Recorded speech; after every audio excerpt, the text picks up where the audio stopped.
I want to tell you about a wonderful story. And if you enjoy it, like, follow, subscribe. Let's get into it. What gives us inspiration? Some say it is experiencing something new or living life. And although those things are indeed true, I believe that there's a magnitude of places where inspiration can spark from. It could come from going to a downtown trip and spotting different things that you've never seen before.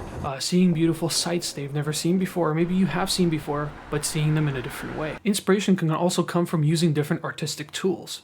For example, for me as a musician, using a new audio plugin helps me to develop new ideas of ways that I can use sound in my music. Inspiration could come from so many different places. And you don't really need to go to some of the most remote north parts of Canada. However, if you can, it could be pretty cool.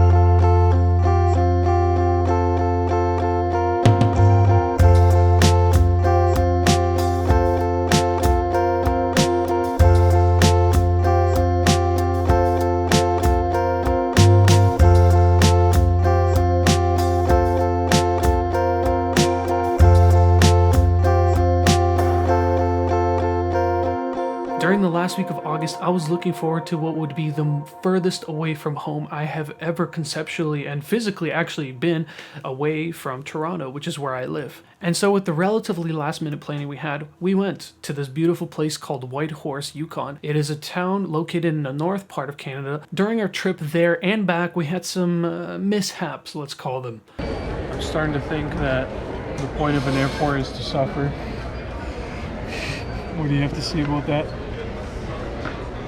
Since we are relatively broke college students, we booked the cheapest flights that one can buy. Our first flight left 2 hours late to Calgary, and therefore we missed our connection flight from Calgary to Whitehorse. You have a flight Calgary 10 a.m.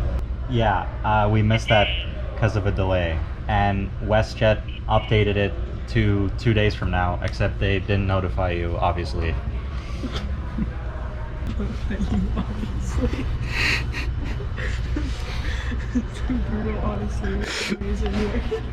We were essentially stuck in Calgary for a whole 2 days, waiting for the next flight to Whitehorse, which is where we were actually going. The day of the arrival in the Calgary airport was spent trying to get hotel vouchers and meal vouchers, which was an absolute headache. With all of that being said, the friends that I have make even the worst places on earth some of the most fun places to be. Cheese 1, cheese 2, cheese, cucumber. For the one day that we were stuck in Calgary, we decided to make the most of it, and so we rented a car and drove up to Banff.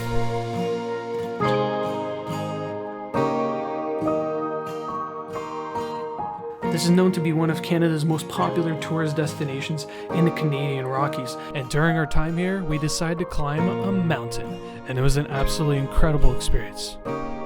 A lot of the hills are not like traditional mountain climbing. A lot of them are actually trails, so you're able to walk up the hill, although it is a really steep climb, and it does require some physical endurance to do so. We are so high up, and we are all tired, but man, is it worth it. The views are incredible. Although we were happy with our detour, we were still looking forward to the adventure that we have set out for in the start, which is to go to Whitehorse. Going into this, I really didn't know what to expect, but man, when we landed, we were surrounded by mountains on all sides. It was crazy.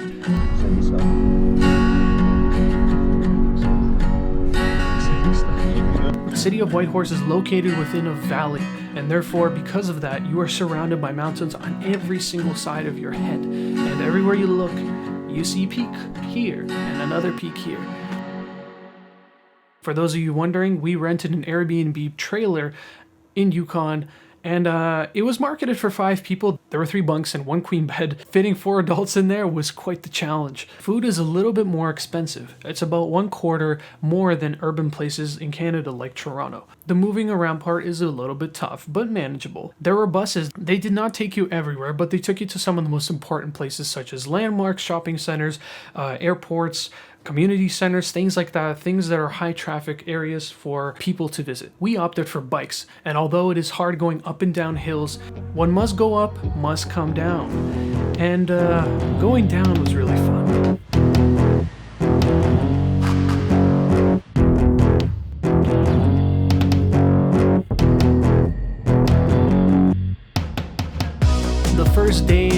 Yukon was incredible. We got the chance to visit Miles Canyon, and if you're in Whitehorse, you should definitely go out and try to see it for yourself. There are large cliffs on both sides of this beautiful river called the Yukon River, and it is so clear that you will not believe it. Second last day was dedicated to seeing some of the most beautiful forests out there. We found some chicken-looking birds in the woods, or chicken, I don't even know what they are, to be honest. Chicken looking, oh, there he goes. Oh. For our last day, we decided to set out for the more popular mountain in the area called Grey Mountain. Yes, indeed, the mountain is kind of gray, but it also offers amazing views of the city.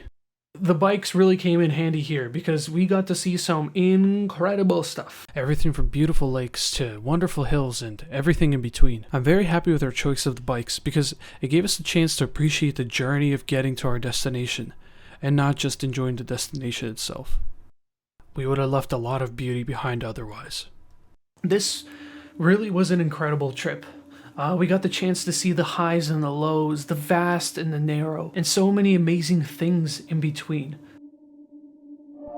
There are several valuable takeaways from this trip. The first being is that nature is absolutely beautiful. I'm a person that loves the city. I love the culture, the functionality, the convenience and the community of a city that you simply can't get out there in nature. But nature is still incredibly beautiful. It really is.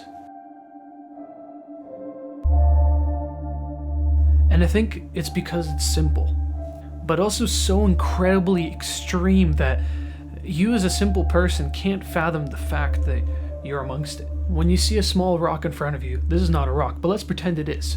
You can't fathom what it's going to look like when it is stacked up in front of you, when it's multiplied by millions in scale. Have you ever seen trees as far as the eye can see? And if you haven't, you really should. It's kind of an interesting experience. When you're standing on top of a mountain and you are looking for kilometers upon kilometers, and all you can see is forest and forest, and you just wonder, like, how big is this place? These extremes we, as humans, can't comprehend so well.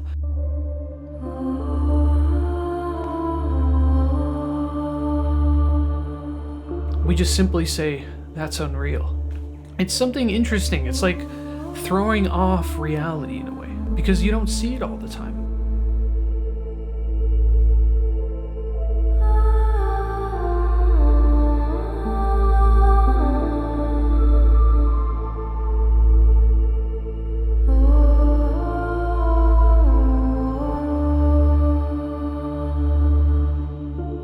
It's such a crazy experience. I wanted to make this video not only to tell you about this wonderful story that I experienced and this amazing time that I had in such a wonderful and beautiful place, but to also demonstrate how you can embody an experience and create it into an art form. And for me, that art form, that art medium is music. As this is one of the most important things in my life, being music, I wanted to join in with this wonderful experience and give you a feeling of how I felt when I went there with my friends and I got the chance to experience it firsthand. I hope you enjoy this song, just as I enjoyed making it.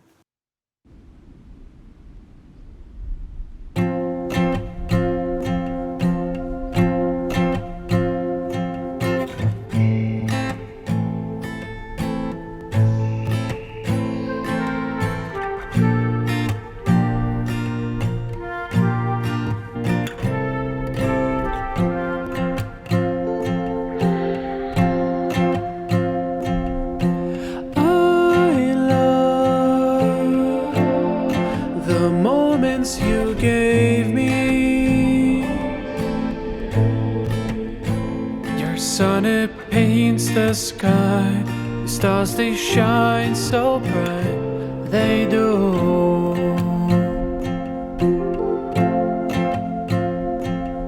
I lose myself in the beauty you show me.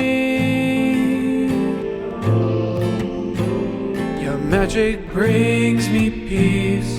The only thing I fear is you.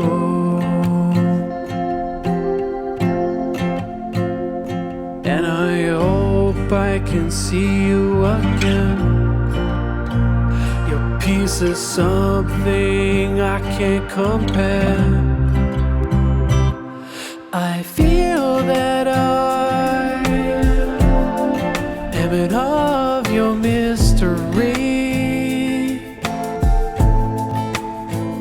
No matter how much I will see, your highs and lows will always amaze me.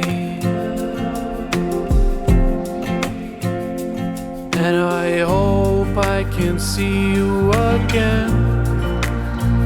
Your peace is something that I can't compare. Life feels too short. Don't miss the great chance to see something unreal. So find people you love that love you back and never let go. I thank you, God, for your good creation. My heart will never be the same. I won't forget the way you love me. My heart will never be the same. I won't forget the way you love me.